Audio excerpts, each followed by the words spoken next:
Espacio Jaguar, toda la emoción del deporte. Martes, 17 horas. Cero discriminación, tolerancia, respeto e inclusión.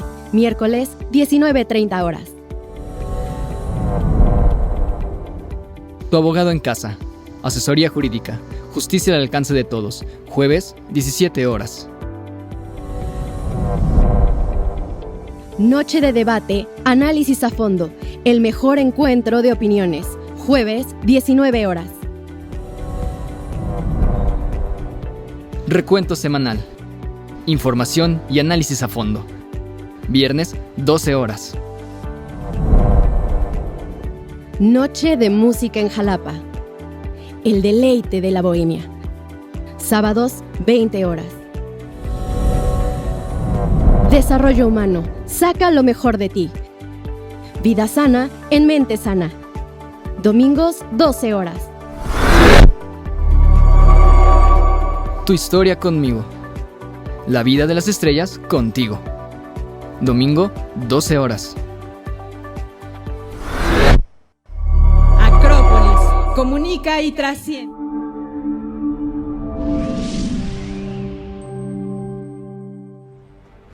Hola, ¿qué tal? Qué gusto saludarlos, pues les doy la más cordial bienvenida a esta emisión de Recuento Semanal. Hoy, viernes 30 de diciembre de este año 2022.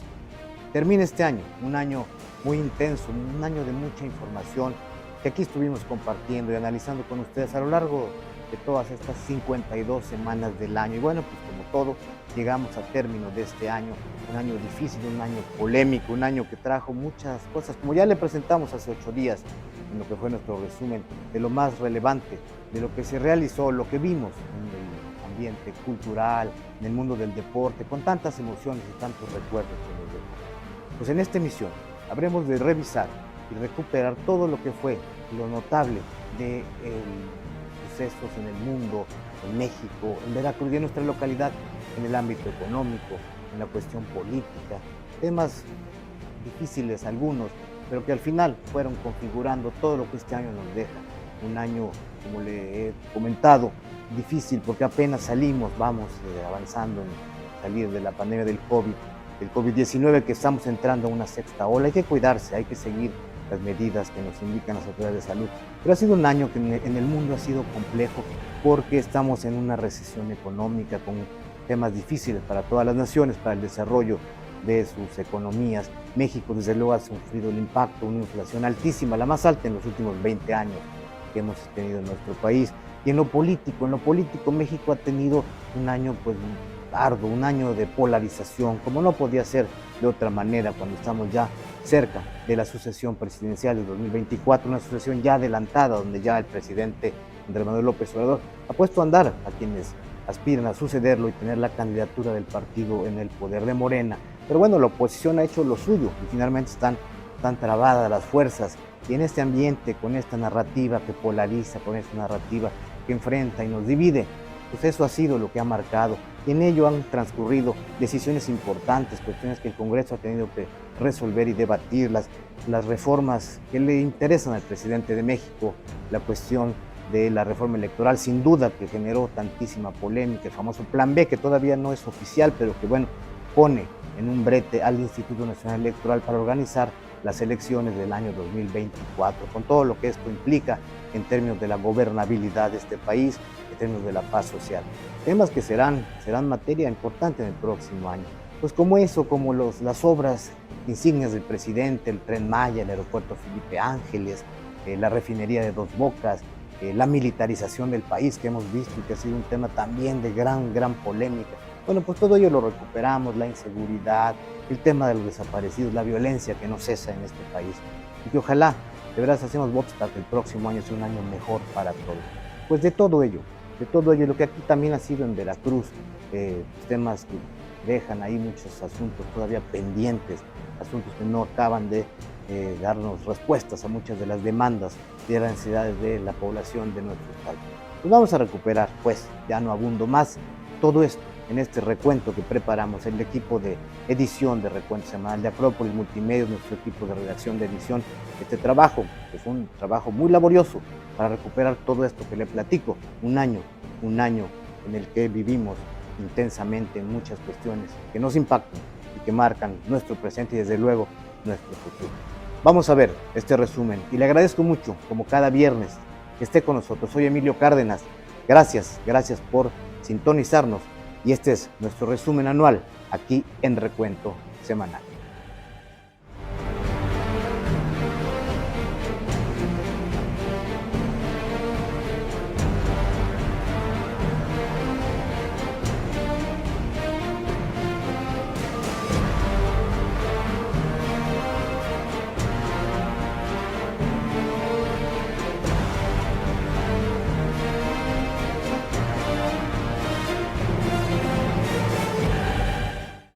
En el ámbito local, el tema que, terminando el 2021 y empezando el 2022, siguió llevándose las palmas, fue el pleito entre el gobernador de Veracruz, Cuitláhuac García Jiménez, y el senador morenista Ricardo Monreal, derivado de la discusión por el delito de ultrajes a la autoridad, mismo que la Comisión Nacional de Derechos Humanos solicitó que se derogara, lo que alegró al menos a 2.400 ciudadanos que, acusados de este delito, pudieron haber salido de prisión.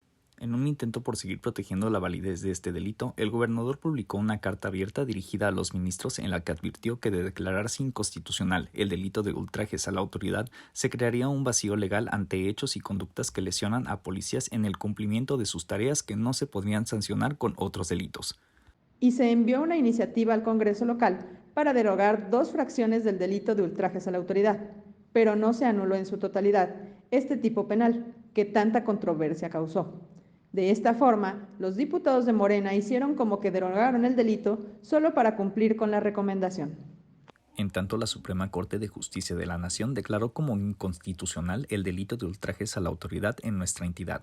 Gracias a esta resolución, Helber Rafael Galán Contreras se convirtió en la primera persona en obtener su libertad, luego de ser detenido por el delito de ultrajes a la autoridad. A su vez, Ricardo Monreal, Dante Delgado y varios líderes de la oposición unieron fuerza en contra del gobernador de Veracruz y crearon la dudosa Comisión Especial para investigar y documentar abusos de autoridad del gobierno de Veracruz, lo que casi al mes terminó por desaparecer debido a su falta de legitimidad. A la par que crearon el llamado Movimiento por la Justicia, que enarbolaba la bandera de la derogación del delito y que se liberará a cientos de detenidos injustamente por este delito. En una de tantas arengas de este movimiento, se dijo que en Veracruz había varios presos políticos. Por ejemplo, Rogelio Franco Castán, Tito Delfín o Yoli García. Esta última, quien en los últimos días de diciembre logró su libertad, luego de que se sobrepasó el tiempo legal de prisión preventiva y tras obtener un amparo que terminó beneficiándola. En este mismo marco, José Manuel del Río Virgen, recluido en el Centro de Readaptación Social de Pacho Viejo desde diciembre de 2021, acusado de homicidio, recuperó su libertad a mediados de este año.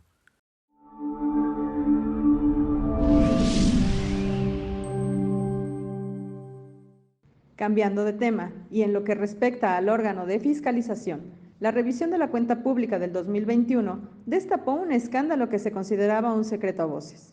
Resulta que el órgano de fiscalización superior, ORFIS, despachos contables y algunos exalcaldes y ciertos diputados integrantes de la Comisión Permanente de Vigilancia del Congreso de Veracruz estuvieron en el ojo del huracán, luego de que el presidente de la Junta de Coordinación Política, Juan Javier Gómez Casarín, revelara que se estaban pidiendo moches para limpiar las observaciones detectadas por el órgano auditor. Los primeros en caer fueron el director jurídico del ORFIS, Felipe de Jesús Marín Carreón, así como Gerardo de la Fuente Rivera, subdirector de auditorías a municipios y de quien se dice es muy cercano a la auditora general Delia González Cobos. Además de que parece que era el encargado de tramitar los moches y de presionar a los alcaldes que no estuvieran de acuerdo. También, a inicios de septiembre, se dio el cambio de Luis Arturo Santiago, diputado por Morena que fungía como presidente de la Comisión de Vigilancia, siendo relevado por Rafael Fararoni, legislador morenista también. Más personas deberían caer, pues el tercer año de gobierno de la Cuarta Transformación en Veracruz refleja un presunto daño patrimonial de casi 3.300 millones de pesos. Este es ya uno de los informes más polémicos por las acusaciones, además de que a la fecha no ha sido aprobado por el Congreso, por lo que el ORFIS suspendió el periodo vacacional de diciembre para poder desahogar cada una de las diligencias.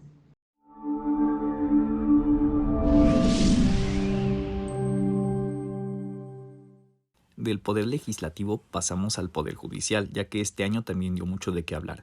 El trienio de la magistrada Isabel Romero Cruz, el cual concluyó hace unos días, estuvo marcado por constantes cuestionamientos y señalamientos que fueron desde el déficit de 500 millones de pesos, por lo que tuvieron que reducir los sueldos de los magistrados y hacer constantes arreglos, hasta el cierre de 29 juzgados y la cancelación de las ciudades judiciales.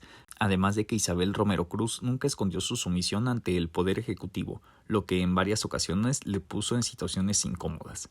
Entre otros muchos de los ejemplos de esto último, está el retiro forzoso que se le aplicó a la magistrada Concepción Flores Aviaga y que, en más de una ocasión, declaró que la obligaron a dejar el cargo para darle la plaza a una persona sin experiencia y o recomendada desde el Palacio de Gobierno o desde el Congreso del Estado. Retiro que no se le aplicó a Romero Cruz, quien en abril cumplió 70 años, edad de retiro, pero que los diputados le otorgaron una dispensa para que concluyera su cargo hasta finales de año. La corrupción al interior de este poder es mucha, tanto que la misma Isabel Romero reconoció que más de 10 jueces se quedaron sin contratos, pues están ligados a actos de corrupción. Incluso uno de ellos fue cesado y se dio parte a la Fiscalía para que lleve a cabo las investigaciones correspondientes. En lugar de Isabel Romero, quedó Lisbeth Aurelia Jiménez Aguirre. Luego de rendir protesta, declaró que continuará con los lineamientos y posturas del presidente Andrés Manuel López Obrador y del gobernador Cuitlagua García, lo que pone en duda, nuevamente, que este poder en verdad vaya a ser autónomo. El Tribunal Electoral de Veracruz, un organismo autónomo que ha estado en el ojo del huracán por su parcialidad, siguió fortaleciendo esa percepción, luego de que a escasos días de haber asumido como presidenta Tania Celina Vázquez Muñoz, asistió muy alegre a un evento de la Asociación Morenista Unidos Todos, encabezado por el gobernador Cuitlagua García y la plana mayor del partido oficial, hecho que fue ampliamente custodiado y que llevó al PAN a solicitar al Senado de la República se le remueva del cargo. Pareciera que los funcionarios públicos no se dan cuenta de que al llegar al cargo se le deben a la ciudadanía y no tendrían que estar violando los principios de imparcialidad, transparencia, objetividad y certeza que deberían de imperar en este caso en el TEP y en otros organismos públicos descentralizados.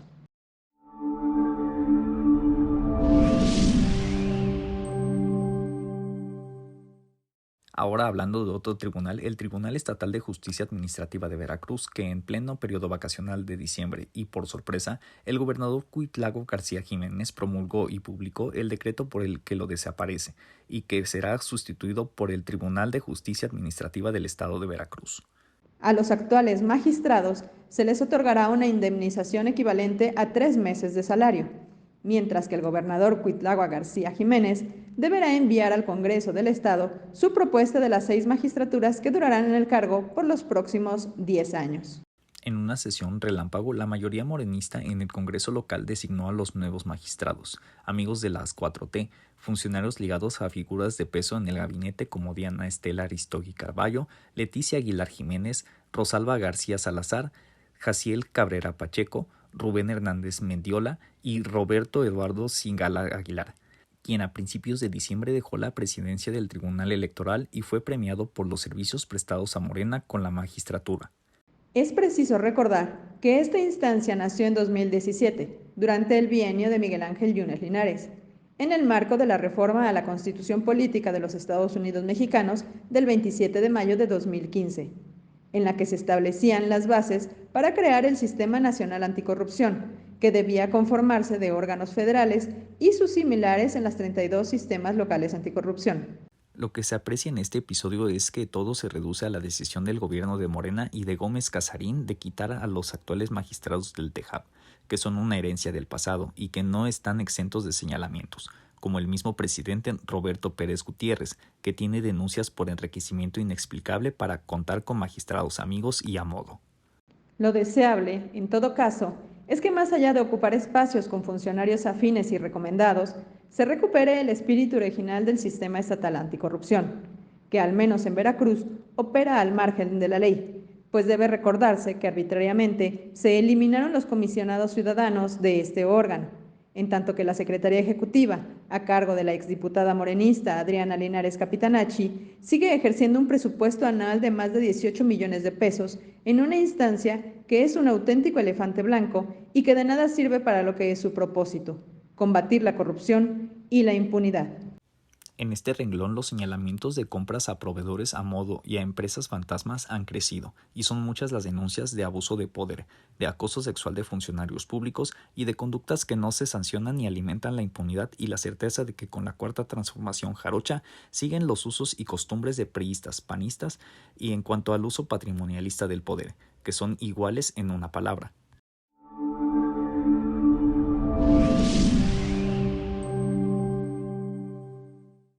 Es momento de mencionar que este año, Marisol Alicia Delgadillo Morales tomó protesta como la nueva presidenta del órgano público electoral, en sustitución de Alejandro Bonilla. Uno de los retos que debe enfrentar la nueva titular es el recorte que sufrirán los partidos políticos el próximo año, y es que la Suprema Corte de Justicia de la Nación falló en favor del gobierno de Veracruz, validando el recorte del 50% de las prerrogativas de los partidos políticos en el Estado para el 2023, ahorro que se pretende destinar a la ejecución de proyectos que demandan la sociedad veracruzana. Llegado a este punto, hay que mencionar que las votaciones municipales en Veracruz fueron en 2021. No obstante, en Amatitlán, Tlacotepec de Mejía, Jesús Carranza y Chiconamel se invalidaron los resultados por irregularidades, por lo que se llamó a nuevas elecciones. En Amatitlán ganó Morena con Esmeralda Clara Rodríguez. En Tlacotepec de Mejía triunfó el partido Podemos con Carlos García Morales. Paisano Rueda Canseco del PT se convirtió en alcalde de Jesús Carranza. Alejandro Sánchez Franco gobierna ya en Chiconamel. Mientras que el 2 de junio de 2024 se llevarán a cabo elecciones a la gubernatura de Veracruz. La fecha es lejana, pero en nuestra entidad, el gobernador Cuitlagua García Jiménez este año trabajó para allanarle el camino a la actual secretaria de Energía, Rocío Nale, quien es una de las posibles candidatas a sucederlo. Tan es así que se aprobó la denominada Ley Nale, que establece que son veracruzanos las y los mexicanos nacidos fuera del territorio del Estado, con hijos veracruzanos o con una residencia efectiva de 5 años en el territorio del Estado. Ello para favorecer que la zacatecana pueda ser candidata de Morena al gobierno de Veracruz. Otros nombres que se mencionan son el del diputado federal Sergio Gutiérrez Luna, el del delegado del Bienestar Manuel Huerta Ladrón de Guevara, el del secretario estatal de Finanzas José Luis Lima Franco, y hasta del diputado local, presidente de la Junta de Coordinación Política, Juan Javier Gómez Casarín.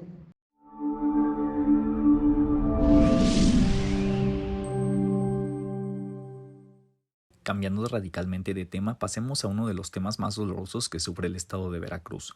Nos referimos a las desapariciones, y es que es justo en plena época decembrina. Los familiares de desaparecidos hicieron bordados con los nombres de sus víctimas, mismos que colocaron en el árbol navideño de Plaza Lerdo, como una manera de recordar, pero también de manifestación para exigir al gobierno avances en las investigaciones.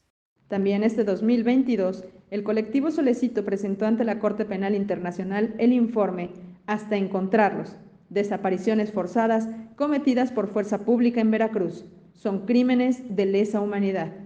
En él se dio cuenta del contexto de violencia, criminalidad y corrupción que prevaleció en el estado de Veracruz durante la gestión de Javier Duarte de Ochoa, tiempo en el que se detalla que autoridades de los 3 niveles de gobierno actuaron en complicidad de la Comisión de Desapariciones Forzadas. Es por ello que Colectivo Solecito pidió a la Fiscalía de la Corte Penal Internacional, radicada en La Haya, Países Bajos, abra una investigación contra el Estado, lo que podría ayudar a presionar al gobierno mexicano para que en realidad actúe. En este tipo de hechos nada es coincidencia. Este año el exgobernador de Veracruz, Javier Duarte de Ochoa, fue imputado y vinculado a proceso por el probable delito de desaparición forzada de personas. Y aprovechando hay que decir que cada vez está más cerca de la extradición desde Reino Unido a México, de la expresidenta del DIF estatal de Veracruz, Karime Macías de Duarte, luego de que una jueza federal le negara un amparo para evitar se sustraiga de la justicia mexicana. Recordemos que se le acusa de un presunto daño patrimonial por 112 millones de pesos. Además, hubo otras denuncias y detenciones realizadas este 2022 por casos de desaparición forzada cometida por mandos y elementos de la Secretaría de Seguridad Pública de Veracruz en el gobierno en funciones, lo que pone de manifiesto que las actuaciones arbitrarias y delictivas no han sido erradicadas de las corporaciones policíacas. Recordemos que un elemento de la Fuerza Civil de Veracruz, mediante una transmisión en sus redes sociales, acusó a quien identificó como el comandante Tigre, pretendía desaparecerlo de manera forzada con ayuda de sus compañeros estatales, tal y como lo han hecho en otras ocasiones. Mientras que la Fiscalía General del Estado informó de la detención del exdirector de operaciones de la Secretaría de Seguridad Pública y actual subdirector operativo de la Academia Regional de Seguridad Pública del Sureste, Alan N., por el presunto delito de desaparición forzada de su compañero Juan Alan Cuetero. A quien también se detuvo fue al exfiscal de Veracruz, Jorge Winkler Ortiz, quien se encontraba escondido en Puerto Escondido, Oaxaca. El exfuncionario unionista es acusado desde el 2019 del delito de desaparición forzada, así como la privación de libertad en modalidad de secuestro. En este marco, no sorprendió la renuncia del titular de la Secretaría de Seguridad Pública, Hugo Gutiérrez Maldonado. El subsecretario de Operaciones de la SSP, Cuauhtémoc Zúñiga, quedó en su lugar.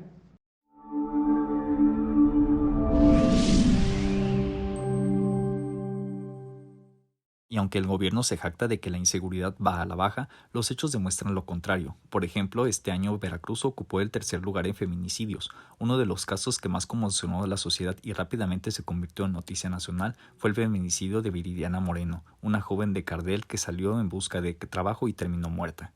Otro suceso que da cuenta de la inseguridad fue el asesinato a plena luz del día de la subdirectora de la escuela primaria Adolfo Ruiz Cortines, en Jalapa, o una balacera que duró horas en Orizaba. Y mientras estos y otros hechos delincuenciales sucedían en el estado, el gobierno del estado le pareció buena idea clausurar el Acuario de Veracruz, uno de los lugares turísticos más importantes del país, pero también un centro con gran interés económico, para luego darle administración a la Procuraduría del Medio Ambiente. Por otro lado, los maestros estatales, de nueva cuenta, mostraron el músculo y pusieron en aprietos durante los últimos días del año al gobierno del estado, al parar actividades exigiendo el pago de más de 5,000 millones de pesos correspondientes a retroactivos del incremento salarial de cerca de 51,000 profesores y trabajadores administrativos. Lo que evidentemente al gobernador Cuitlagua García y el secretario de Finanzas y Planeación José Luis Lima Franco no previeron económicamente y tuvieron que pedir ayuda al gobierno federal para finalmente pagarle al magisterio lo que se le correspondía.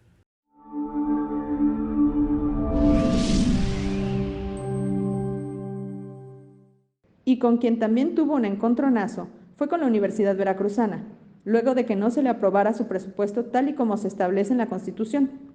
Para el 2023, a la UV le correspondían más de 4,064 millones de pesos, pero el gobierno del estado le prospectó poco más de 3,000 millones de pesos, una reducción menor a la aprobada para este 2022, todo por una supuesta diferencia de interpretación de la ley. Al final, el Congreso del Estado no aprobó el recurso a la Universidad Veracruzana, por lo que es seguro ya estaremos viendo marchas y manifestaciones a inicios del próximo año. Como las vimos este año, pero de parte de los alumnos, que ante la inacción, intimidación y hostigamiento de parte de las autoridades de la UV, luego de que estudiantes denunciaran que un compañero de la Facultad de Antropología había amenazado a otro con un arma blanca, los jóvenes optaron por tomar las calles de Jalapa y marchar hasta Rectoría para exigir respuestas claras y contundentes. A la vez que denunciaron los casos de violencia y acoso, así como las fallas administrativas que han padecido, sin que las autoridades universitarias hagan algo al respecto. Y para concluir este año, terminemos con un tema por demás controvertido, pero que en un hecho histórico, la Suprema Corte de Justicia de la Nación determinó que la definición de matrimonio en Veracruz era discriminatoria, puesto que no existe ninguna razón por la que se tenga que estar especificando el género de las personas que lo contraen. Tras ello se decretó una reforma al artículo 75 del Código Civil que establece que el matrimonio es la unión de dos personas a través de un contrato civil que, en ejercicio de su voluntad, deciden compartir un proyecto de vida conjunto, acentuando que actualmente será innecesario que las parejas del mismo sexo pasen por un juicio de amparo para permitirles el matrimonio.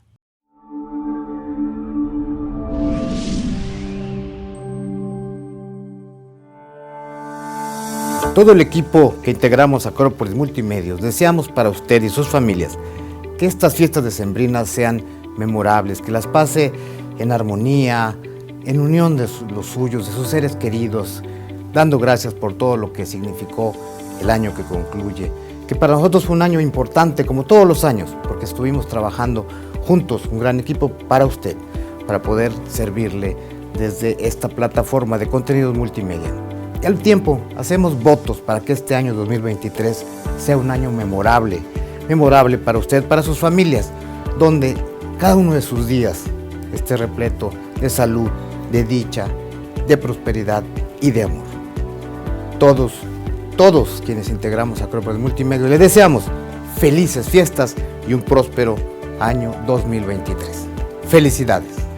¡Felices fiestas! ¡Feliz Año Nuevo! ¡Feliz Navidad! Acrópolis Multimedios te desea felices fiestas. ¡Feliz Año Nuevo! ¡Feliz Año Nuevo! ¡Feliz 2023! ¡Felices fiestas! Les deseamos de corazón que tengan una feliz Navidad y un próspero año nuevo.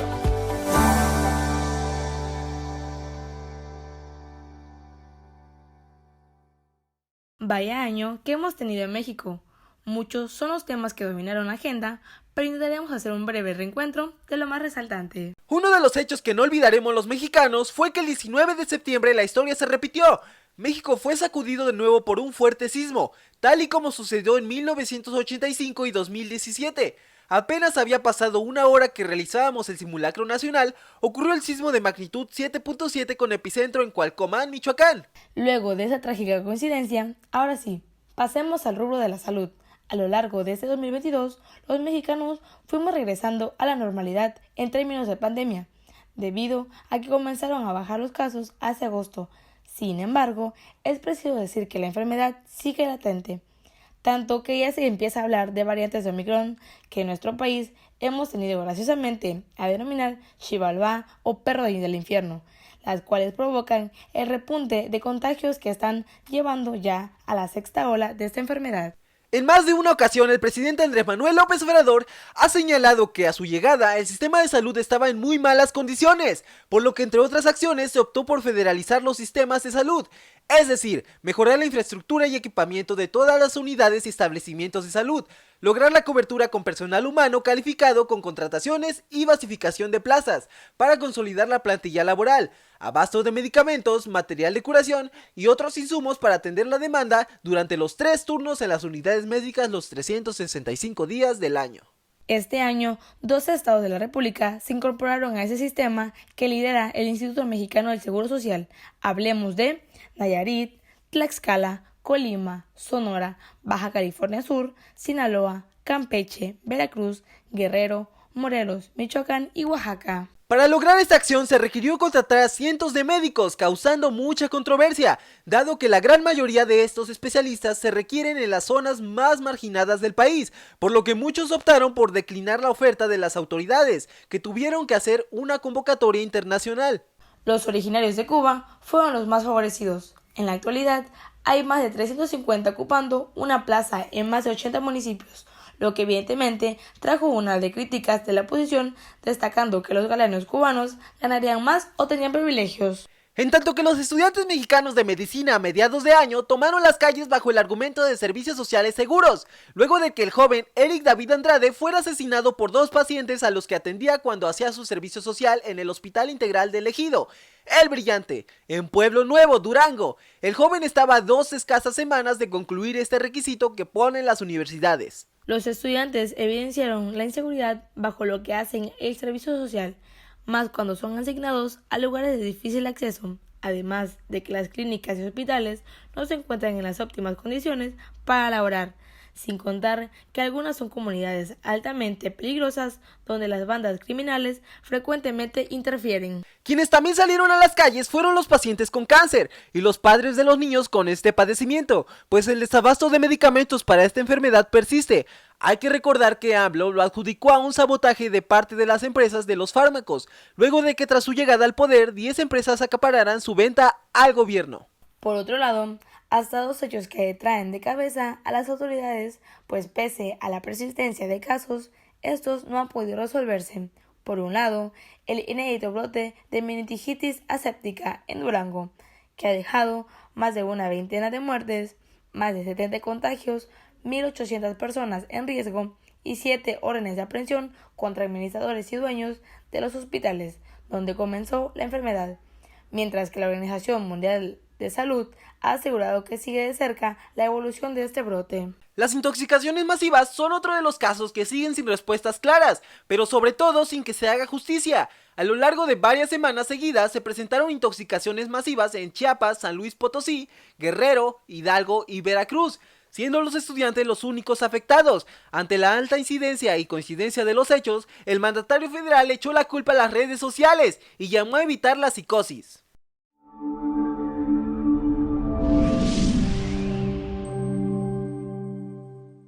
En lo que hace a la política interna, varios fueron los temas que dominaron, pero sobre todo que causaron controversia dada la polarización existente.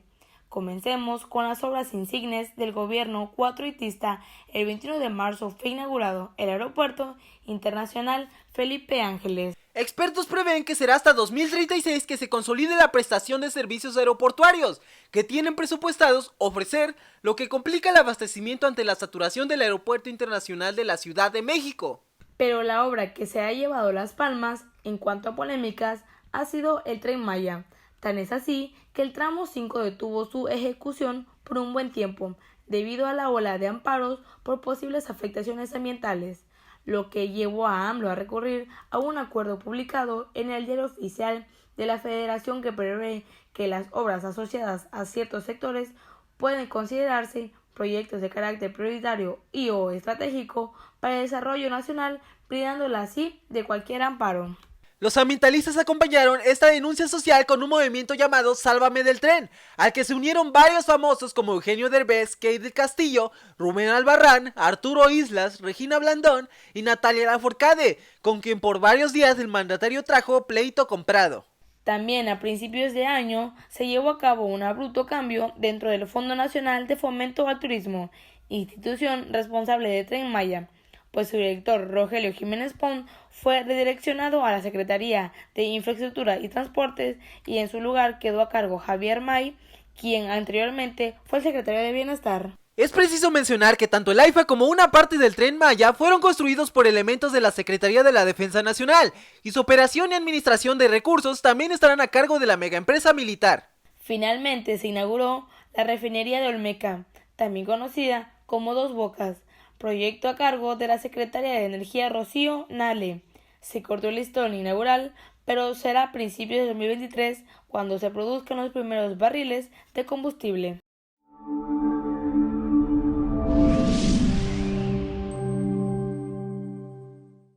También hubo 3 reformas propuestas por Andrés Manuel que todo el tiempo estuvieron en el ojo del huracán, pues al ser reformas constitucionales requerían la aprobación de 2/3 partes de la Cámara de Diputados, lo que el presidente sabía que no lograba, por lo que recurrió a una serie de hechos para cumplir su cometido. La primera fue la reforma energética, que pretendía echar abajo completamente la reforma energética del exmandatario Enrique Peña Nieto, con los objetivos de fortalecer la Comisión Federal de Electricidad, CFE, para que atienda el 56% de la energía que se produce y que el sector privado pueda tener una participación del 46%, así como asegurar que el litio solo sea explotado por el Estado. Por cierto, la reforma energética también ocasionó que Estados Unidos y Canadá solicitaran a consultas para atender en debida forma los problemas que enfrentaban sus empresas, en el marco del Tratado de Libre Comercio entre los 3 países, controversia que sigue su curso y es posible que se resuelva a inicios de 2023. Luego de no ser aprobada, Obrador envió otra iniciativa, pero ahora de reforma a la ley minera, para proteger el litio de los intereses de empresas extranjeras, lo que no necesitaba de las 2/3 partes de los legisladores para su aprobación, sino únicamente de una mayoría simple, a la par que se emprendió una campaña contra sus opositores, llamándolos traidores a la patria y ser cómplices de las empresas extranjeras. Las respuestas de la oposición fue impulsar una moratoria constitucional comprometiéndose a no avalar ninguna reforma a la Carta Magna. Por cierto, ley minera que debería proteger más a los mineros y menos a las empresas que tienen las concesiones, pues si estuvieran debidamente reguladas las precarias condiciones de trabajo y de seguridad, no ocurrirían accidentes como las de Pasta de Conchos, Coahuila, donde por cierto, después de 16 años, este 2022 comenzó el rescate de los cuerpos de los mineros víctimas de la explosión de esa mina, o el accidente de la mina de Pinabete, donde quedaron atrapados 10 mineros y que tras varios intentos se determinó que no podían ser rescatados y las labores durarán hasta el 30 de agosto de 2023, aproximadamente. Le siguió la reforma a la Guardia Nacional. A lo largo del año y en diferentes puntos del país se vivió una serie de olas de violencia. Por ejemplo, en Guanajuato, Michoacán, Chihuahua, Jalisco y Baja California, en las que hubo balaceras, muertos, quema de vehículos, quema de tiendas de conveniencia, entre otros hechos violentos. Uno de los casos que conmocionaron al país fue el asesinato de 2 sacerdotes jesuitas y un guía de turistas en la Sierra Tarahumara de Chihuahua. Desde Italia, el Papa Francisco condenó el hecho y lanzó la exclamación "¿Cuántos asesinatos en México?", a la vez que expresó su dolor y tristeza, pues comentó que la violencia no resuelve los problemas, sino que crece el sufrimiento.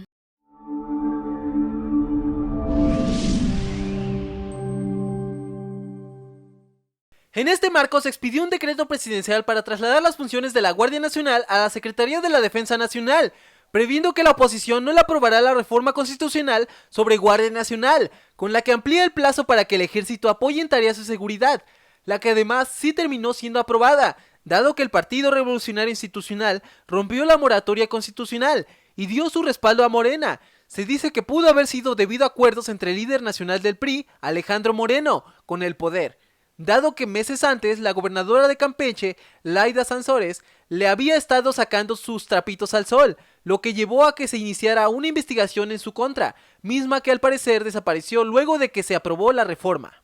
Si bien con estas determinaciones, AMLO está dando superpoderes a los militares, también es cierto que la delincuencia está mejor armada y pareciera mejor capacitada que cualquiera de los policías municipales, estatales y o federales, es decir, las actuales fuerzas de seguridad pública quedan muy reducidas ante el gran monstruo del crimen organizado. Aprovechamos que estamos hablando de militares porque en México se vivió un periodo denominado Guerra Sucia, comprendido en 1965 y 1990. En este tenor, por primera ocasión, víctimas de violaciones graves a los derechos humanos pisaron las instalaciones del campo militar número 1. Se llevaron a cabo actividades de identificación en la Brigada de Fusileros Paracaidistas, la Primera Brigada de Infantería Independiente, la Policía Militar, el 1º, 2º y 4º Batallones de Policía Militar, el Cuartel General de la Policía Militar y los Caballeristas del Estado Mayor, todo ello con el único objetivo de obtener respuestas y dar justicias a las víctimas. La masacre de estudiantes de Tlatelolco, el Halconazo y el golpe al diario Excelsior forman parte de ese periodo denominado Guerra Sucia y que se le atribuyen al expresidente Luis Echeverría Álvarez, quien falleció impune este 2022 a los 100 años. Otro hecho en el que están relacionados varios mandos militares es en la desaparición de los 43 estudiantes de Ayotzinapa, caso que este año dio un giro inesperado, luego que el subsecretario de Derechos Humanos, Alejandro Encinas, presentó el informe de la presidencia de la Comisión para la Verdad y Acceso a la Justicia del caso Ayotzinapa, donde fue tajante al señalar que lo ocurrido de la noche del 26 y la madrugada del 27 de septiembre del 2014 en Iguala, Guerrero, fue un crimen de Estado, a la vez que rompió toda esperanza de que los jóvenes estén vivos, destruyendo así la verdad histórica construida en el sexenio de Enrique Peña Nieto, específicamente por el exprocurador de justicia de la República, Jesús Murillo Caram, y el titular de la Agencia de Investigación Criminal de la extinta PGR, Tomás Herón de Lucio, quien sigue prófugo de la justicia y oculto en Israel. Luego de que el gobierno federal diera a conocer este informe, un juez libró 83 órdenes de aprehensión por los delitos de delincuencia organizada, desaparición forzada, tortura, homicidio y delitos contra la administración de justicia. Tras ello, el primer funcionario de alto nivel en caer fue Jesús Murillo Caram. De acuerdo a estimaciones de los fiscales, Murillo Caram podría enfrentar una condena de 50 a 90 años de prisión. El mismo día que Caram fue aprehendido, Rosario Robles dejó el penal de Santa Marta Catitla para continuar su proceso en libertad, luego de haber estado 3 años recluida. Y si no hubiera sido suficiente todo esto, uno de los mayores escándalos en los que se vio envuelta la Secretaría de Defensa Nacional, Sedena, fue el hackeo masivo que hicieron el grupo internacional de activistas denominado Guacamaya, quien vulneró el sistema de cómputo que contenía información militar que puso en riesgo la seguridad nacional.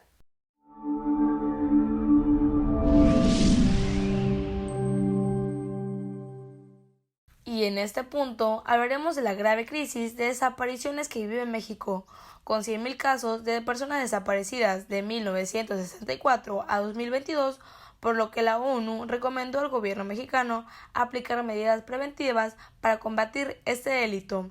Han sido pocos los avances en la materia, pero es importante resaltar la creación este año del Centro Nacional de Identificación Humana, el único de su tipo creado por un estado dedicado a la búsqueda forense de personas desaparecidas con un enfoque masivo. Los feminicidios son otro de los flagelos que padece la sociedad mexicana. Es el año que se han registrado más de 700 muertes de mujeres. Estado de México, Nuevo León y Veracruz encabezan la lista. Las muertes de Devani Escobar y Ariana Fernanda se han convertido este año en símbolos de la violencia machista, pero sobre todo han evidenciado el encubrimiento, ineptitud, incompetencia, ineficacia, corrupción, impunidad y la falta de capacitación de nuestras autoridades. Y ni hablar de la violencia contra periodistas. Este año se convirtió en el más mortífero para los comunicadores, contabilizando 15 asesinatos. Hace unos días pudo haberse sumado uno más luego del atentado que sufriría el conocido periodista Ciro Gómez Leiva, a quien le dispararon y gracias al blindaje de su camioneta no terminó en tragedia.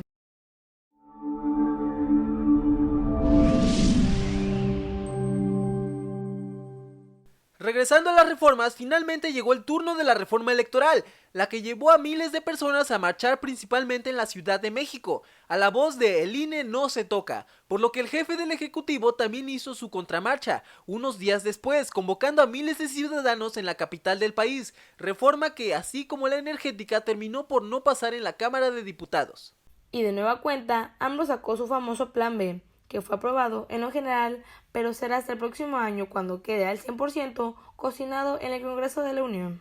Modificaciones a las leyes que terminarán impactando en el presupuesto del instituto, de por sí ya mermado luego del corte de 4.475 millones de pesos que le asentó la mayoría de Morena en la Cámara de Diputados. Aprovechando que hablamos del Instituto Nacional Electoral, es preciso mencionar que este año dio mucho de qué hablar, pues se llevaron a cabo varios ejercicios ciudadanos.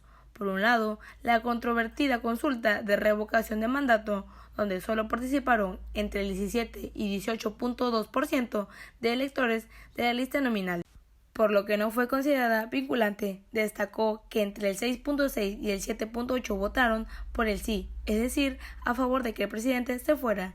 En contraste, entre el 90.3 y el 91.9% optaron por el no, es decir, en contra de que se retire la confianza al presidente. En las elecciones de mediados de año, Morena se hizo de 4 estados más al ganar las gubernaturas de Hidalgo, Oaxaca, Quintana Roo y Tamaulipas, por lo que ya cuenta con 20 estados bajo su gobierno, mientras que la oposición continuó su debilitamiento. Las que sí fueron unas elecciones muy desasiadas fueron las internas de Morena, marcadas por presiones, acarreos, condicionamiento de apoyos federales, robo de urnas, compra de votos, amenazas, uso de vehículos oficiales y violencia, malas prácticas de las que siempre se han quejado en el movimiento fundado por Andrés Manuel y que evidenciaron que no son diferentes al resto de los partidos políticos en su afán de pelearse los espacios al Consejo Estatal y Nacional de esa fuerza política. Y aún falta mucho tiempo para las elecciones de 2024, pero ya se han dado a conocer a las corcholatas que se disputarán las candidaturas a la presidencia de la República por los diferentes partidos políticos. Por Morena suena Claudia Sheinbaum, Marcelo Ebrard Casaubon y Adán Augusto López Hernández. Por el PRI figuran Alejandro Murat Hinojosa, Beatriz Paredes, Claudia Ruiz Massieu, Enrique de la Madrid y Alejandro Moreno. Finalmente por el PAN están formados Lili Telles, Santiago Creel, Margarita Zavala, Marco Cortés o Ricardo Anaya.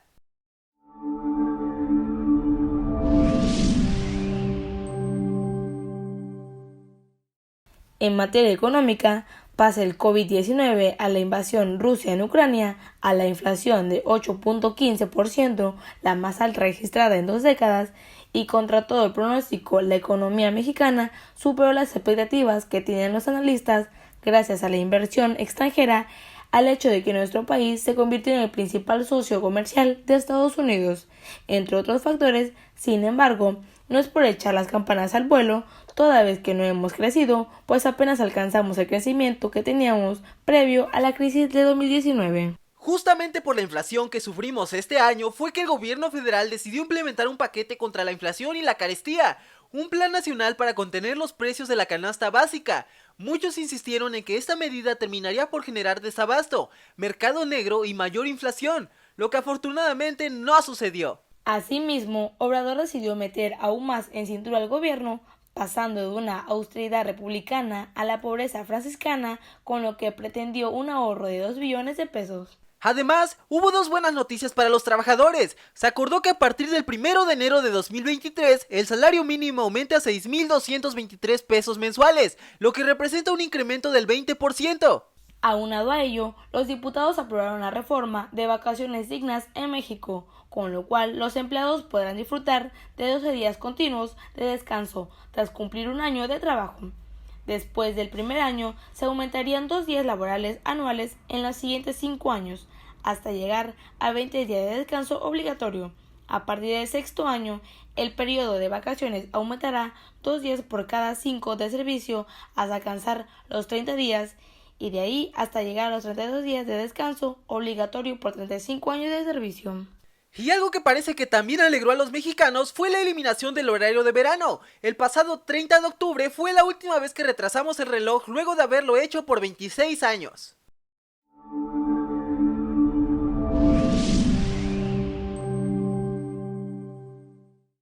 La política exterior mexicana ha estado marcada por un discurso firme, incluyente, progresista y de respeto a las soberanías de los estados. Este 2022, AMLO viajó en 2 ocasiones al extranjero. Una de ellas fue a Washington para la reunión bilateral con su par de Estados Unidos, John Biden, la cual se dio un mes después de que el mandatario mexicano rechazara la invitación de nuestro vecino del norte para asistir a la 9ª Cumbre de las Américas, por no estar de acuerdo que Estados Unidos excluyera del evento a Cuba, Venezuela y Nicaragua.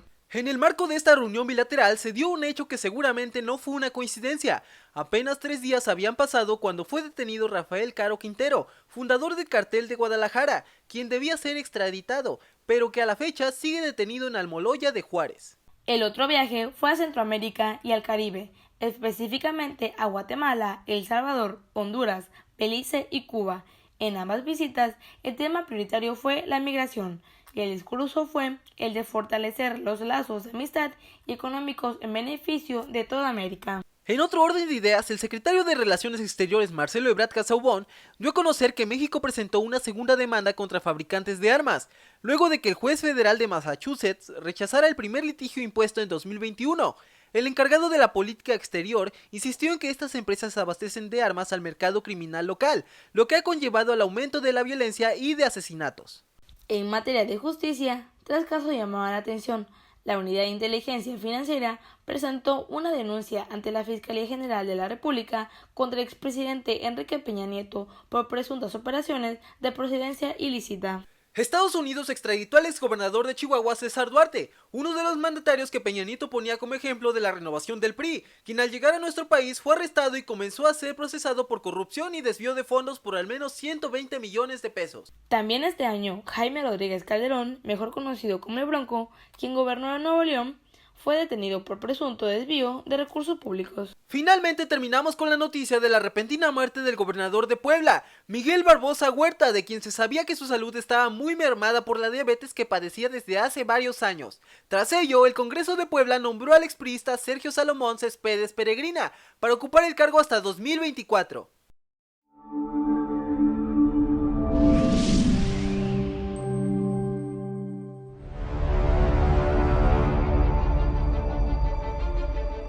Acrópolis Multimedios de nuestra Universidad de Jalapa y el señor rector Carlos García Méndez, un servidor, conductor y director del programa Abogado en tu Casa, asesoría jurídica gratuita.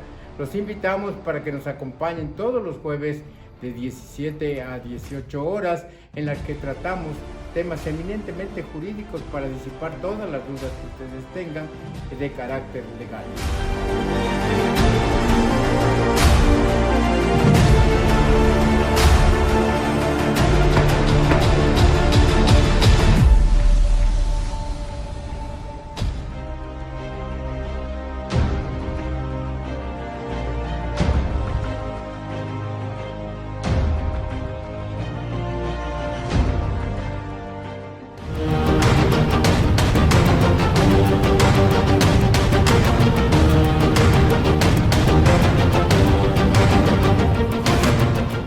Te invito a que conozcas historias de personas que ya gozan de las mieles del éxito para que su experiencia y enseñanza te ayuden fácilmente a llegar ahí.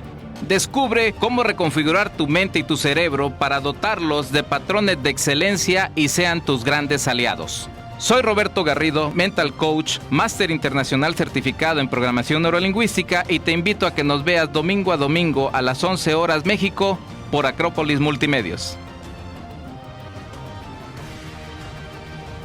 Desarrollo Humano, un programa diseñado por Acrópolis Multimedios y un servidor para ayudarte a sacar la mejor versión de ti mismo. La fortuna está del lado de quien aprende y se atreve a trascender.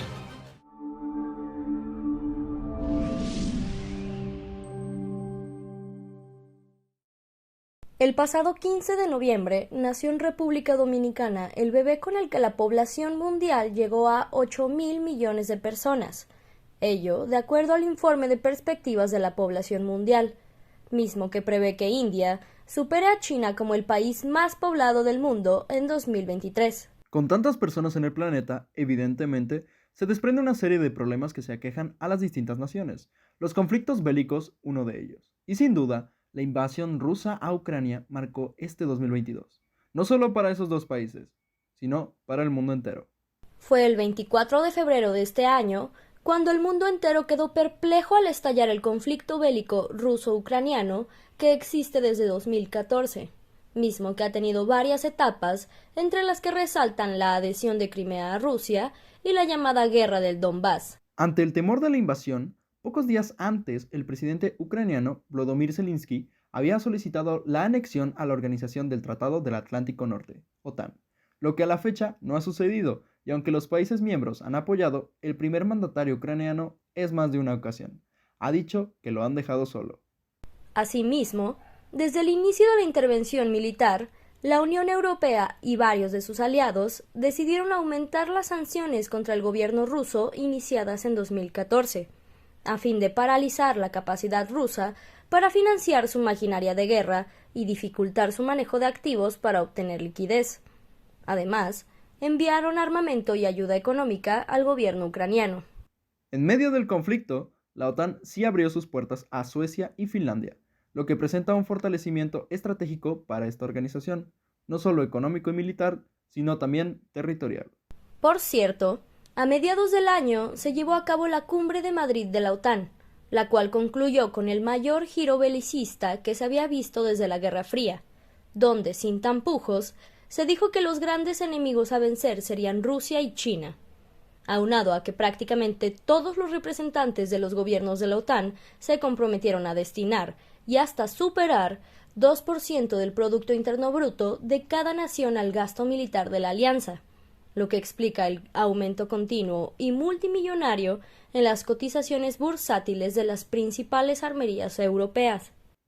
Hagamos un breve paréntesis, pues ya que mencionamos a China, el gigante asiático este año tuvo un fuerte desencuentro con Estados Unidos, luego de que la presidenta de la Cámara de Representantes, Nancy Pelosi, hiciera una visita inesperada a Taiwán. Tanto China como Estados Unidos se dijeron listos para implicarse en una guerra por Taiwán, isla donde se fabrican más del 90% de los semiconductores más avanzados del mundo, lo que afortunadamente hasta el momento no ha sucedido.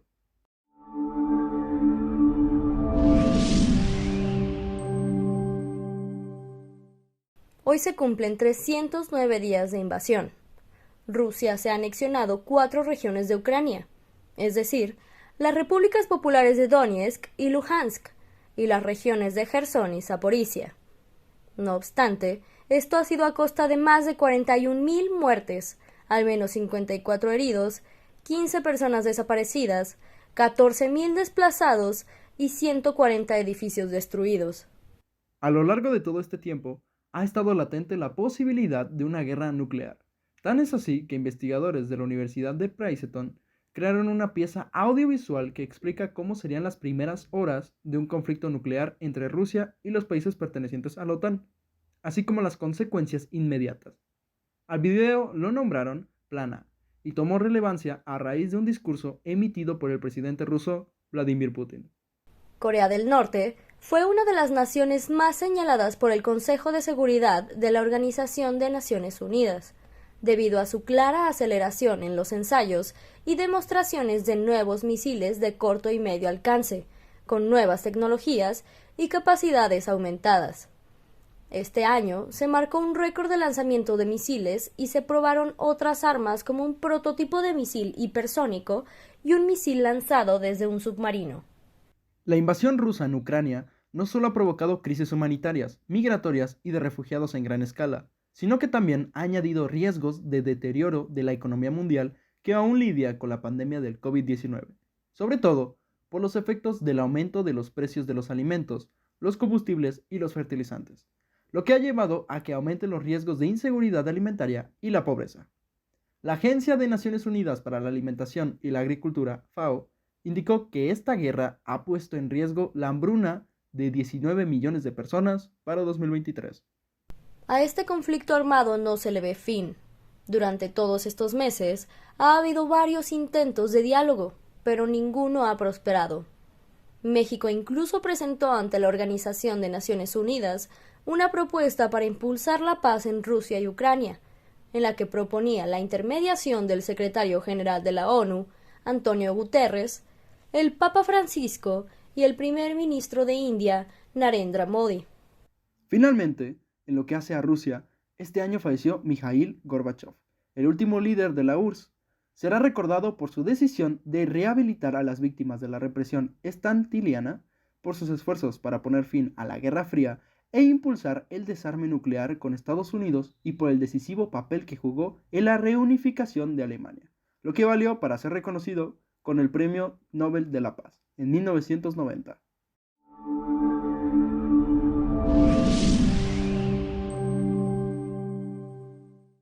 Otro conflicto de larga data es el palestino-israelí. Este año, en el seno de la Asamblea General de la ONU, realizada en Nueva York, el primer ministro israelí, Yair Lapid, presentó una propuesta inédita para intentar solucionarlo, basada en una demanda internacional histórica: 2 estados para 2 pueblos, aunque condicionó que el nuevo país sea pacífico. El político israelí advirtió que podría levantar el bloqueo de la recuperada Franja de Gaza siempre y cuando los líderes palestinos depusieran las armas, se garantizara el cese de los bombardeos y se devolvieran los israelíes retenidos en su territorio, así como los cuerpos de los soldados muertos. En tanto que el presidente de la Autoridad Nacional Palestina, Mahmoud Abbas, calificó la propuesta como un avance positivo. Sin embargo, acusó que viven bajo un régimen de apartheid, por lo que exigió que Israel rinda cuentas por sus masacres y reiteró el llamado de que sea llevado ante la Corte Penal Internacional. Sin duda, esta fue quizás la primera ocasión que se presenta una proposición de este tipo ante la ONU para solucionar este conflicto tan añejo y que difícilmente se volverá a repetir. Vayamos ahora a Corea del Sur, que este año acaparó los titulares de periódicos internacionales debido a una estampida humana durante un festejo de Halloween que dejó 151 muertos y más de 80 personas heridas. Y una noticia en Japón también conmocionó al mundo, luego de que se diera a conocer fuertes imágenes en las que se aparecía cómo balearon al ex ministro japonés Shinzo Abe durante un evento de campaña, quien terminó muriendo.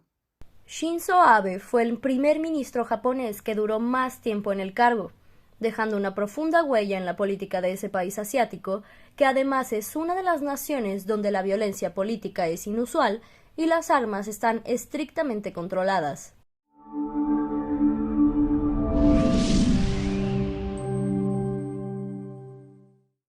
Reino Unido no quiso quedarse atrás en las noticias. Boris Johnson, quien estuvo envuelto en severos escándalos durante su gestión como primer ministro de Reino Unido en los últimos 3 años, terminó dimitiendo. Tras desatarse una de las peores acusaciones, se señaló de encubrir en un alto funcionario que podría haber cometido acoso sexual. Su relevo fue Liz Truss. Durando solo 45 días en el cargo, ahora su lugar lo ocupa Rishi Sunak, tercer premier británico en solo 7 semanas.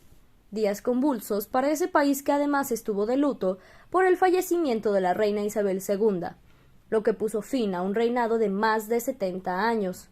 Su hijo, Carlos III, fue quien heredó el trono de un país en crisis, con tensiones internas, económicas, sociales y geopolíticas, que por un lado sigue procesando el Brexit y por el otro pide una reincorporación a la Unión Europea y que en relación con el Commonwealth esa organización de 56 países soberanos, independientes y semi-independientes que reconocen al monarca británico, tiene el gran reto de mantenerla unida.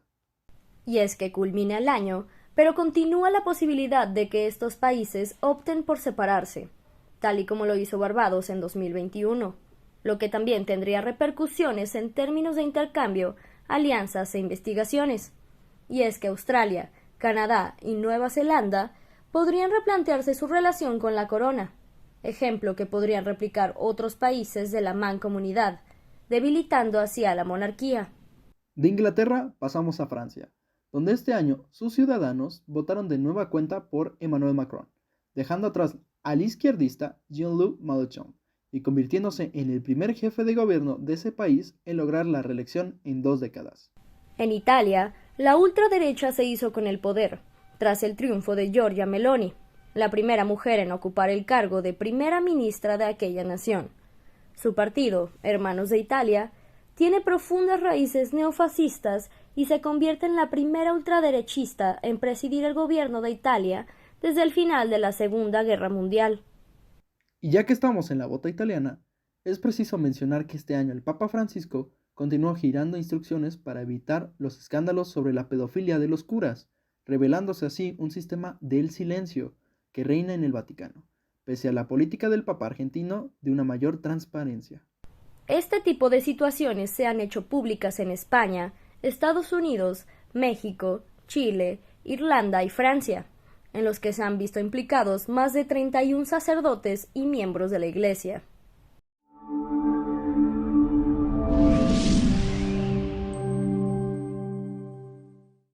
Crucemos el Océano Atlántico y lleguemos al continente americano, donde la situación también es convulsa. Uno de los mayores conflictos que tuvo que superar Canadá fueron las protestas que duraron casi un mes contra las restricciones sanitarias del COVID-19, en las que cientos de camioneros antivacunas bloquearon puntos estratégicos y cruces fronterizos y terminaron siendo desalojados a la fuerza por la policía de aquel país. Mientras tanto, el 20 de enero de este año, Joe Biden cumplió su primer año como presidente de Estados Unidos, y el balance en materia migratoria no es tan bueno, pese a cambios como el fin de la retórica antimigrante y xenofóbica impulsada por Trump, la anulación y repudio de medidas bárbaras como el secuestro de niños de los brazos de sus padres o las invitaciones oficiales a emplear violencia contra migrantes. Hasta el momento, el mandatario estadounidense ha fracasado en una de sus mayores promesas electorales, es decir, la reforma migratoria que incluye la legalización de los indocumentados y reparar el sistema de asilo en la frontera, o el controvertido programa de Quédate en México, que también opaca sus logros. Políticas y acciones que son más excesivas en unos estados que en otros. Por ejemplo, el gobernador de Texas, Greg Abbott, ordenó la detención y devolución de migrantes sin papeles a la frontera con nuestro país, asumiendo así facultades de agentes federales en su intento de reducir los cruces ilegales, los cuales se encuentran en su nivel más alto de las últimas 2 décadas. Ello se dio en el marco de la tragedia de San Antonio, Texas, donde 53 migrantes murieron asfixiados en un camión, lo que se cataloga como el caso más mortífero de tráfico de personas en la historia reciente del país de las barras y las estrellas. Las acciones emprendidas por Abbott fueron calificadas como vulgares y aberrantes por parte del mandatario mexicano, Andrés Manuel López Obrador, quien además hizo un llamado a la comunidad extranjera en Estados Unidos, en particular a la latina, para que denunciaran y exhortaran en noviembre a no votar por las personas que hicieran campaña a partir del maltrato a los migrantes. Y es que no fue menor el número de no ciudadanos y Dreamers que residen en Estados Unidos con derecho al voto. En las pasadas elecciones intermedias, unas elecciones en las que se prevía un tsunami rojo, terminaron siendo muy cerradas. Los demócratas lograron retener el control del Senado, mientras que la Cámara de Representantes fue para los republicanos. Con ello, el partido de Joe Biden camina con paso más firme y el futuro político de Donald Trump se tambalea. Este 2022 no fue precisamente el mejor año para Trump, pues también fue acusado de llevarse archivos nacionales de Estados Unidos a su casa, luego de que culminara su mandato marcadamente racista. En contraparte, este año a propuesta de Biden, Ketanji Brown Jackson, se convirtió en la primera mujer negra seleccionada para servir en la Corte Suprema, tribunal que en algún momento declaró a su raza indigna de poseer ciudadanía y respaldó la segregación.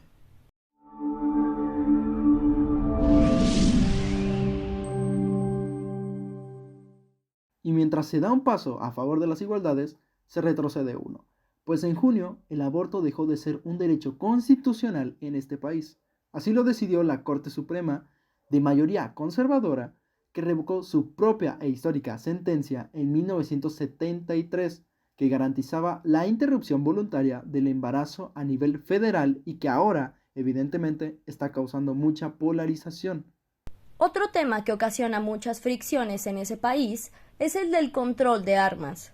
Este año la cantidad de muertos por armas de fuego en Estados Unidos ascendió a más de 13,000 personas y los tiroteos masivos a más de 147, según la organización Gun Violence Archive.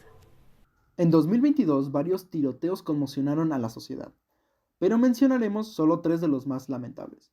En plena hora pico de la mañana, en Nueva York, un sujeto comenzó a disparar dentro de un vagón del metro, dejando a más de 30 personas lesionadas. En Washington, un joven de 23 años fue el protagonista de un tiroteo en el que hubo 4 heridos, entre ellos una niña, y luego se suicidó. Pero sin duda, el más terrible fue el de una primaria de Uvalde, en Texas, donde un joven de 18 años asesinó a 19 niños y 2 maestros. Previamente, el sujeto le había disparado a su abuela. A esta tragedia se sumó el hecho de la lenta respuesta y pésima actuación de la policía para ingresar al plantel. Y mientras los estados o el Congreso trabajan en leyes sobre armas de fuego, tales como la aprobada en Nueva York para restringir a menores de 21 años de comprar fusiles semiautomáticos, la Suprema Corte de Justicia continúa fallando a favor del derecho de los estadounidenses a portar estos artefactos, lo que está escrito en la segunda enmienda constitucional. Y en un hecho histórico, por primera vez, una empresa de armas de fuego, Remington Arms, se responsabilizó legalmente por un tiroteo masivo de 2012, en que se empleó una de sus armas, pagando $73 millones a las familias de 5 adultos y 4 niños que se presentaron en la demanda. Y esto, que ya es considerado una pandemia en Estados Unidos, también está afectando a nuestro país, por lo que el año pasado demandó a fabricantes de armas de ese país bajo el argumento de que abastecen al mercado criminal local. No obstante, Frank Dennis Saylor IV, juez federal de Massachusetts, Estados Unidos, rechazó la demanda. En este sentido, el gobierno de México presentó una nueva demanda ante la Corte Federal de Distrito de Tucson en contra de 5 tiendas de armas en Arizona. Este litigio forma parte de una estrategia multifacética para detener la avalancha de armas, particularmente de asalto, procedentes de Estados Unidos, que empoderan a grupos delictivos, provocan el derramamiento de sangre en México y contribuyen al tráfico de drogas hacia Estados Unidos.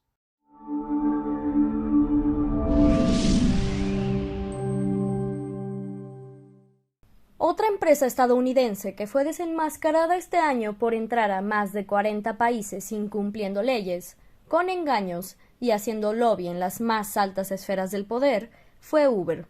Se reveló, por ejemplo, que la proveedora de movilidad con un servicio tuvo acuerdos secretos con el ahora presidente de Francia, Emmanuel Macron, en donde se pactó incluso reescribir leyes en favor de la multinacional. El 2022 ha sido el año de las izquierdas y centroizquierdas en América Latina. Chile le dio el triunfo a Gabriel Boric, Honduras a Xiomara Castro, Colombia a Gustavo Petro, primer mandatario progresista de la historia de ese país, y en Brasil a Ignacio Lula da Silva. A diferencia de lo que ocurrió a principios de los 2000, cuando los izquierdistas ganaron presidencias decisivas en América Latina, los nuevos mandatarios deben hacer frente a la deuda, a presupuestos magros, a escaso acceso al crédito, a la crisis ocasionada por la pandemia y la invasión rusa en Ucrania, y en muchos casos a una oposición vociferante.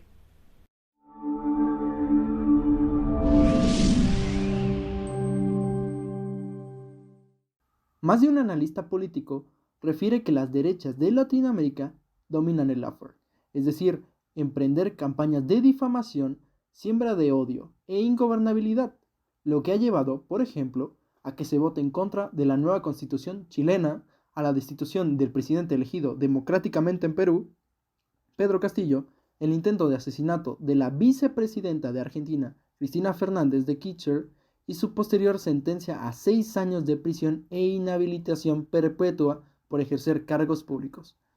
Las continuas investigaciones por malversación de fondos contra el exmandatario de Ecuador, Rafael Correa, o las incesantes manifestaciones en Colombia y Brasil, intensificadas en este último país, luego de que el actual presidente Jair Bolsonaro evitara por casi 2 días reconocer la victoria de Lula. Y este 2022, la expresidenta de facto de Bolivia, Janine Áñez, fue condenada a 10 años de prisión, acusada de haber realizado un golpe de Estado en 2019 contra el también presidente de izquierda, Evo Morales.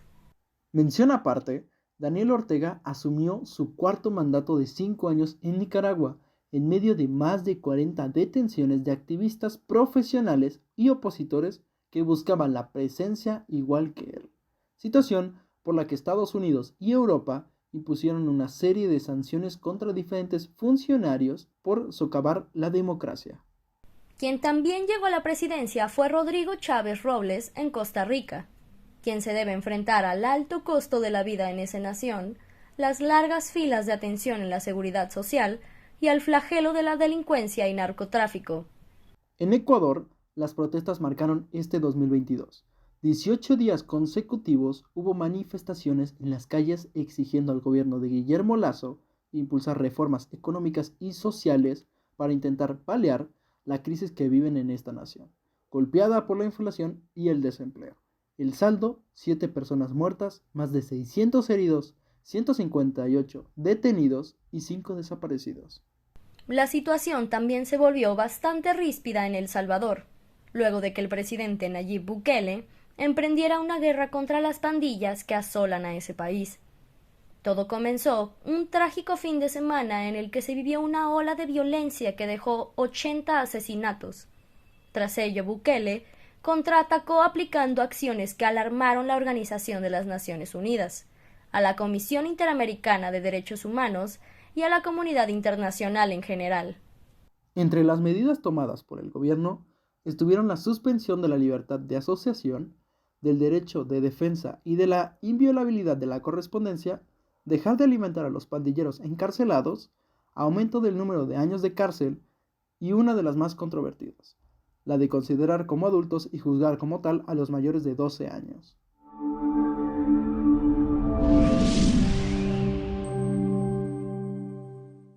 Finalmente, Cuba hizo lo que ningún país del orbe. Logró desarrollar la vacuna soberana, anti-COVID, e inoculó al 90% de su población, lo que si no fuera por el bloqueo de más de 60 años que Estados Unidos tiene hacia la isla, podría convertirse en una potencia en biotecnología. Y aunque este año la condena al bloqueo en la ONU fue abrumadora, solo con el voto en contra de Estados Unidos e Israel, el fin del embargo económico simplemente no llega. Los cubanos tuvieron que conformarse con la flexibilización de algunas sanciones por parte de Joe Biden, tales como el levantamiento de la prohibición de que compañías estadounidenses vuelen a 8 aeropuertos internacionales de Cuba fuera de La Habana. Por cierto, la capital cubana se estremeció por una fuerte explosión que destruyó el centro e histórico hotel Saratoga, en la que murieron 47 personas y hubo más de medio centenar de heridos. Cambiando radicalmente de tema, la migración, año con año, es uno de los temas más dramáticos. Las imágenes que dieron la vuelta al mundo de lo que se denominó el asalto a la valla de Melilla fueron aterradoras. Y es que la madrugada de un viernes veraniego se convirtió en una verdadera tragedia, cuando unos 2.500 subsaharianos intentaron cruzar la valla de Melilla, que mide entre 6 y 20 metros de altura, con partes electrificadas y otras cubiertas en alambre de púas. Cuerpos amontonados fue lo que mostraban las fotografías y videos, mientras que España y Marruecos guardaban silencio sobre lo ocurrido. Días después se supo que la muerte de al menos 45 migrantes se debió a los gases paralizantes que les lanzaron los agentes de la Guardia Nacional Española y la Gendarmería marroquí.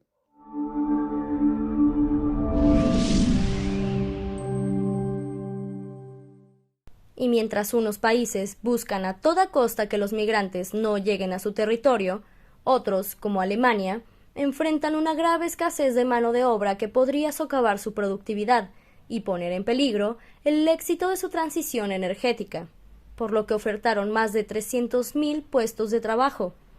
Este problema se da debido a las bajas tasas de natalidad y a la disminución de la población activa. Otro drama es el de los desplazados, específicamente el de los niños desplazados, que este año llegó a 37 millones, el mayor número registrado desde la Segunda Guerra Mundial, cifra que no incluye a los más de 2 millones de menores que han huido de Ucrania, a consecuencia de la invasión rusa, ni los 3 millones de desplazados a nivel interno, ni a los niños y jóvenes que han tenido que dejar su hogar de origen por fenómenos atípicos del clima y los desastres naturales. El cambio climático, tema de suma importancia, pues este 2022, la ONU y la Cruz Roja advirtieron que regiones enteras del planeta se volverán inhabitables a consecuencia de las olas de calor.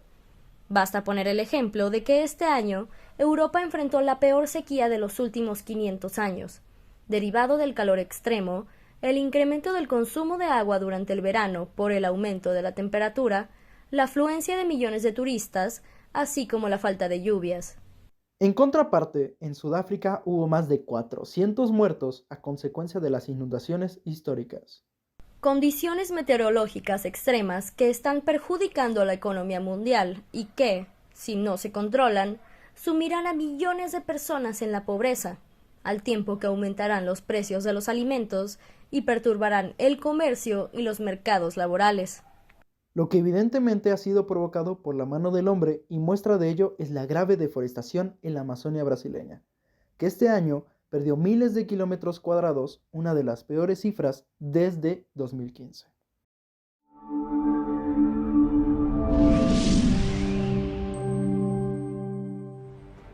Pues espero que este resumen anual que le presentamos haya sido de su agrado, lo mismo que el que hicimos hace 8 días y lo que preparamos cada viernes en estas emisiones de recuento semanal que hacemos con mucho gusto para que usted esté bien informado, para que tenga el pulso del acontecer cotidiano, lo que marca pues la vida de las comunidades, de las sociedades de nuestro país y del mundo. Espero que el próximo año pues siga con nosotros en estos programas, en estas emisiones que Acrópolis Multimedios prepara con este gran equipo de producción que está siempre al día preparando lo que es relevante en materia informativa, en materia de cultura. Aquí estamos trabajando, lo hacemos siempre con mucho gusto. Y desde luego, les agradecemos la confianza que para ello nos brinda nuestro director ejecutivo y el rector de la Universidad de Jalapa, el doctor Carlos García Méndez. Desde luego a nuestro director, al doctor Héctor Montes de Oca, todo el apoyo y la confianza para que aquí podamos trabajar y abordar todos estos temas para usted. Pues bueno, así llegamos al final de esta emisión. No me resta sino agradecer que nos haya seguido, que haya estado acompañándonos todas estas semanas y estos meses. Y bueno, pues decirles que este 31, el día de mañana, concluye este 2022, como le dije, un año intenso, un año que nos deja muchas cosas, muchas huellas, pero también un año que nos abre oportunidades para lo que vendrá el próximo 2023, un año que espero sea lo mejor para ustedes, para sus familias, un año de prosperidad, un año de salud, de dicha, de unión, y un año bueno, un buen año para nuestro país, un buen año para el mundo, para que podamos trascender muchas de las cosas que nos dividen y que siempre privilegiemos, siempre lo que nos une, que eso es lo importante. Gracias por su atención. Soy Emilio Cárdenas y les deseo lo mejor para este 2023 que ya inicia. Felicidades.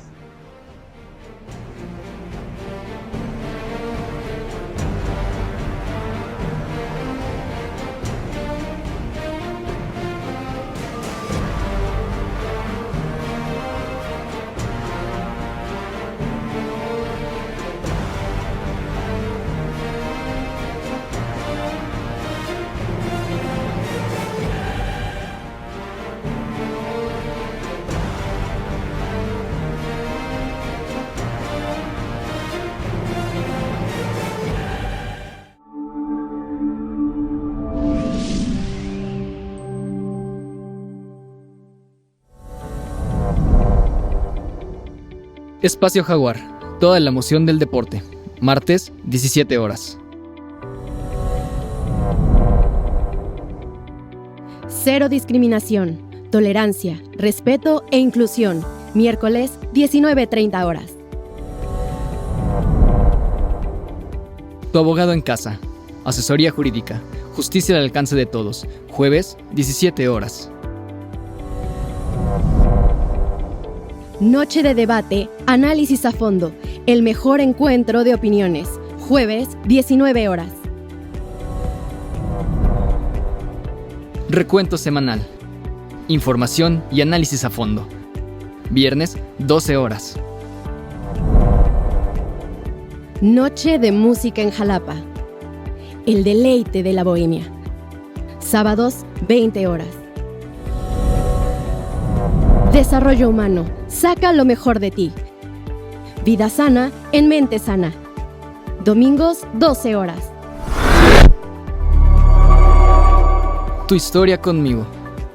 La vida de las estrellas contigo. Domingo, 12 horas. Acrópolis. Comunica y trasciende.